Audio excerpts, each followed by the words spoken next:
I'm doing a series on my main and backup channel where I'm using a different deck every day to show all the decks. So I'm going to be using one of those decks to do a reading every day.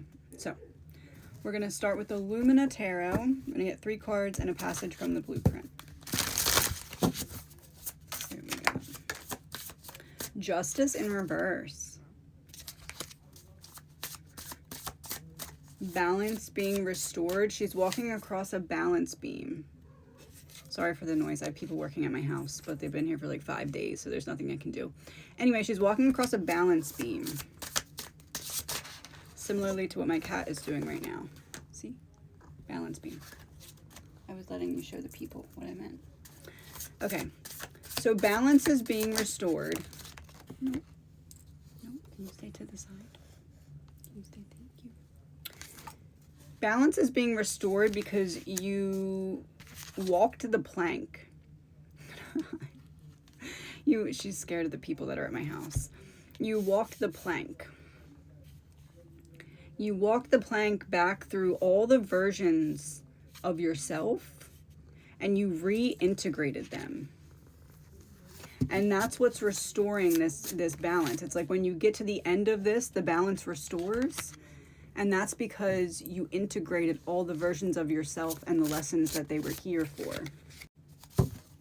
Okay. What was your last piece of this integration? The Tower and 5 of Pentacles in reverse. You chose not to repeat a lesson. Oh, she's scared because they're making noise. You chose not to repeat a lesson even when things got really loud and you felt very uncomfortable.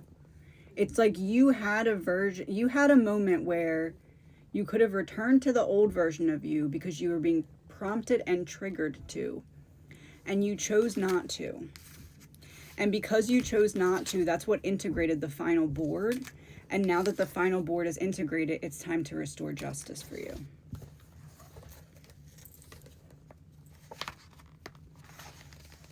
Law of correspondence.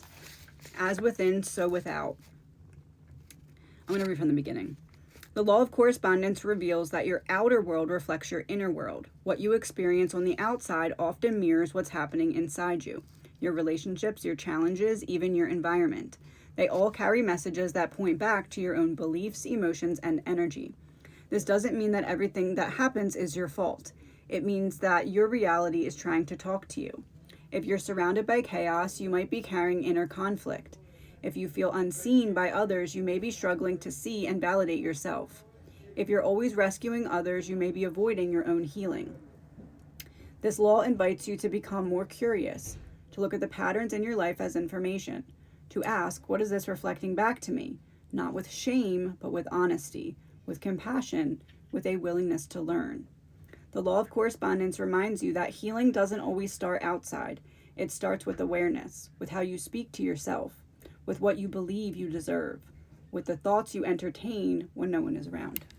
She took that so literally. When you shift your inner world, your outer world begins to shift too. It may not happen overnight, but the energy rearranges. The people who drain you fall away. The opportunities that align start to appear. The more deeply you know yourself, the more clearly life reflects that back to you.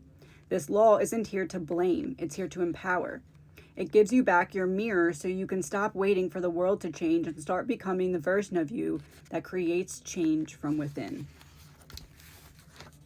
At the end of this is some kind of change. And because you were not able to be baited back into your past, the change is here.